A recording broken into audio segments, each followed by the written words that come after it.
নমস্কার, আমি অলোক রঞ্জন। আপনারা দেখছেন আপনাদের নিজের চ্যানেল, প্রিয় চ্যানেল, বাংলা চ্যানেল। এই সেটটা পিএসসির সমস্ত পরীক্ষা, ডব্লিউবিপি, কেপি, কনস্টেবল, এসআই এর জন্য 100% উপযোগী। পিএসসির, ডব্লিউবিসিএস এর প্রিলিমিনারি, মিসলেনিয়াস, ক্লার্কশিপ এবং গ্রুপ ডি, তার সঙ্গে আইসিডিএস রয়েছে। আবার আমরা যদি সেন্ট্রালের দিকে যাই তাহলে এমটিএস, সিএইচএসএল এবং সিজিএল এর টায়ার 1, রেলের এনটিপিসি, গ্রুপ ডি, এএলপি ইত্যাদি। 8টা সংখ্যার গড়, অঙ্কটা বেশ ভালো, খুব সুন্দর অঙ্ক এটা। 8টা সংখ্যার গড় 24 এবং 24টা সংখ্যার গড় 8। ভাবুন, যখন 8টা সংখ্যার গড় 24 তখন টোটাল কত? এইটা 8 × 24।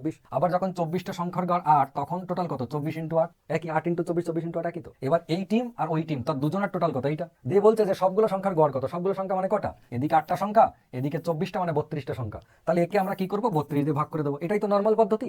মানে এই টিমের টোটাল, ওই টিমের টোটাল, তাকে 32 দিয়ে ভাগ, মানে টোটাল সংখ্যা দিয়ে। কিন্তু একটা জিনিস খেয়াল করে দেখুন, এটাও যা ওটাও তাই। দুটো একই সংখ্যার যোগ করাও যা, 2 দিয়ে গুণ করে দেওয়া তাই। মানে 3 + 3 আর 3 × 2 একই ব্যাপার তো। তার মানে একই সংখ্যা যোগ না করে আমরা কি করবো? কায়দা করে জাস্ট এই কনসেপ্ট কি এটার মধ্যে, এইটাকে মুছে দেবো। 24 × 8টাকে মুছে এখানে একটা 2 দিয়ে গুণ করে দিলাম, তাহলেই তো হয়ে গেল। এটা সুবিধা কি হলো? সুবিধা হচ্ছে দেখুন, কাটাকাটি সুবিধা। 8 এখান থেকে 4 নিলাম, 4 × 6 = 24। ছোট ছোট করে কাটতে চাইছি না, নিচে 32 আছে, আমি এখানে 8 পেয়েছি, তাহলে একটা যদি 4 নিয়ে এদের মধ্যে থেকে 4 × 8 = 32, 32 একবারে কেটে দেবো।